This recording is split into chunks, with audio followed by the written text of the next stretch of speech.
Well, what measures are needed to ensure that gender-based violence victims receive the justice that they deserve during this lockdown? For more on this, I'm joined by Wise4Afrika Director Brenda Madumise-Pajibo.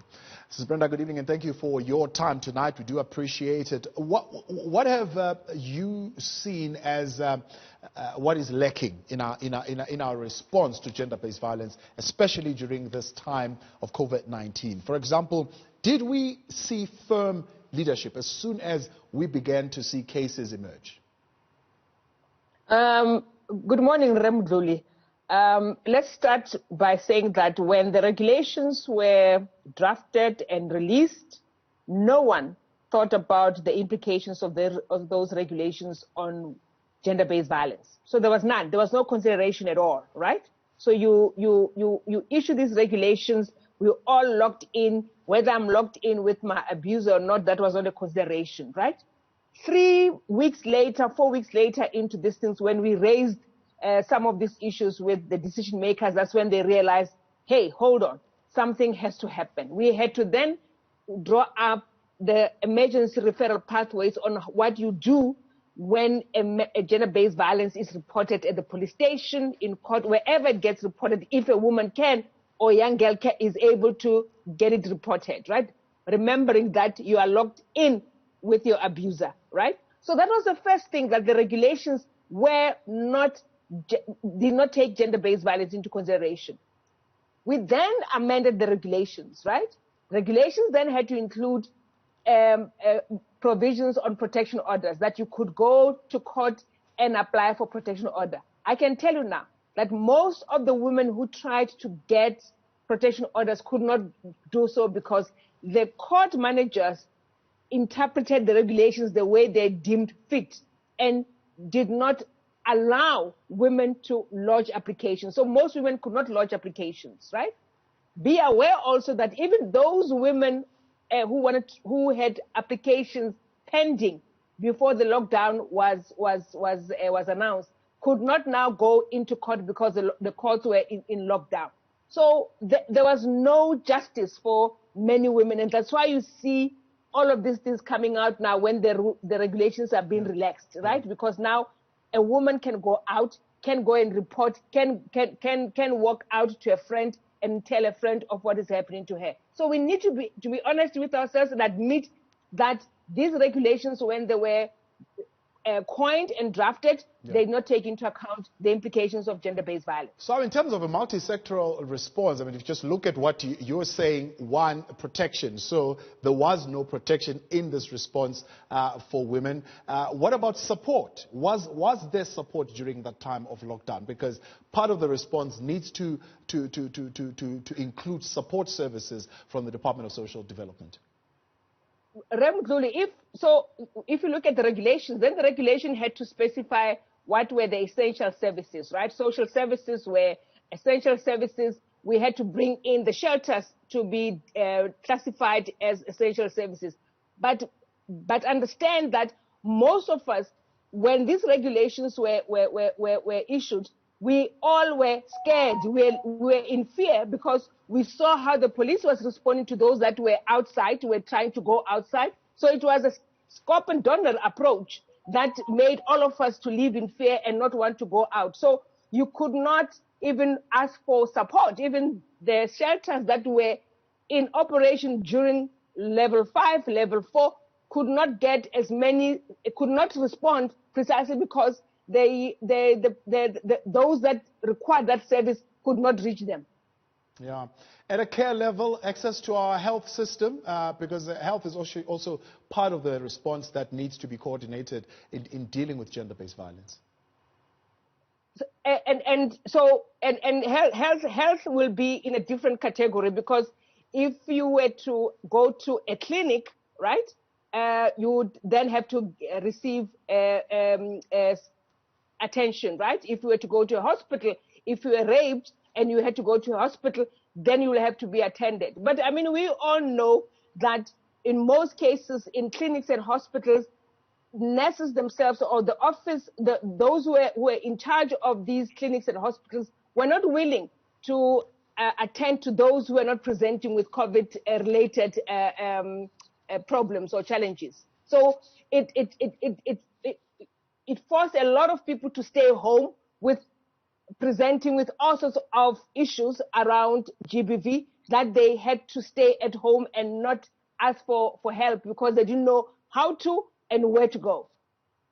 Now we've seen the Interministerial Committee on Gender-Based Violence and Femicide holding its virtual meeting earlier on this month. I mean, they were seized with coming up with their terms of reference and putting together an advert for the National Council for Gender-Based Violence. I mean, do you agree that that is the route that needs to go in as far as creating a coherent plan within the various institutions that you've already mentioned so that they respond effectively? Yeah, that stems from a national strategic plan that has been handed over to government. So we now have a national strategic plan on gender-based violence and femicide in this country for the first time. That is our roadmap on how we address and attend to gender-based violence in the country. Part of it is that for accountability and leadership and coordination, you need to have a council that is going to monitor the implementation of that plan. Those who are charged with the implementation is not just governments, right? Every government department has got a responsibility to ensure that they prevent gender-based violence, they respond adequately and appropriately, and almost every sector of society has got a role to play in as far as that plan is concerned. So that council, really, its responsibility is to oversee the implementation of that plan. Now, what we want to see going forward, at least my wish, is to stop violence before it happens. Oh, yeah, that's where we are, all of us. What needs to happen before we get there? Because, of course, there is a talk that there needs to be an alignment in how we are addressing gender-based violence in the context of a violent society in general, and that has been a missing, or that's been the gap in how we are responding. Yeah, so you're not going to stop violence without ensuring that your criminal justice system is effective, right? So you have to spend resources in making sure that those who are employed to do their work do the work, from the police to the prosecutors to the magistrates to the judges. If you strengthen that and you make that effective, you then are able to deal with issues of impunity, because it becomes a deterrent to anyone who thinks that they can bring harm to another human being, right?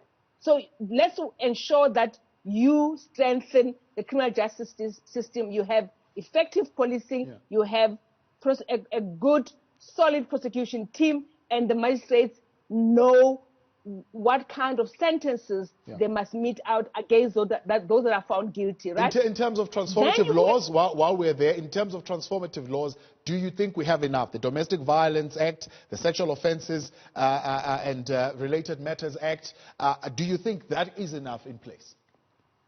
It's enough. In fact, there are amendments coming up in 2-3 weeks' time to Parliament, amendments to the Domestic Violence Act, right? So we do have policies and laws in place that really have not been implemented to the letter, right? And what happens is that even people decide to interpret them the way they wish, right? Instead of interpreting the law as it's stated in the statute books, right?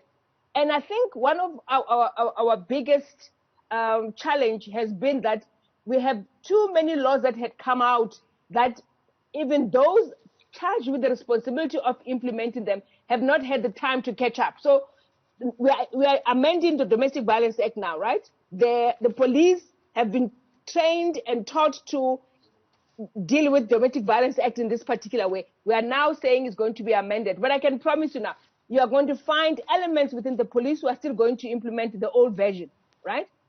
So it requires, when you say it's multi-sectoral, it requires every aspect of whether it's government. And so if you take the police, it can't just be the detective wing only. It has to be community policing. It has to be civilian policing. all of it working together, because my first experience with the police is at the police station. And if I don't get the best service there, I know that my case is dead in the water. If the first responder do not know how to, one, take a statement from me, and secondly, what needs to be done next in terms of investigation. How do we improve the quality and effectiveness of our training of government officials and other professionals in this space to know this kind of move that this National Strategic Plan is talking about, so that we are all moving in one direction? Can we ask ourselves the question firstly as individuals and human beings? When I'm given a task, I need to then say to myself that I have to do my best and excel in that position, right? We cannot continue to have people employed in different positions in government, and I will use government as a yardstick at the moment, because these are public servants who put Batupili principle before us, right? So if you subscribe to the Batupili principle, live that on a daily basis, right? Don't give excuses why something cannot be done, right? When a woman or a young child a case is reported before the police at the police station, don't become a social worker, become a law enforcement officer. Take the statement, investigate with passion, vigor, and drive, so that you can have a successful rate of convictions, right? And that's what I'm looking for, is that on a daily basis, everyone who wakes up in the morning in South Africa to do their work, to do the job that they're employed to do it with such vigor and determination and conviction. And they cannot be told that you must do your job. Do it. That's what we're going to leave it for tonight. I appreciate your time. Thanks for joining us. Thank you. Completely out of time tonight. Love your passion. Brenda Madumise-Pajibo, Director of Wise4Afrika.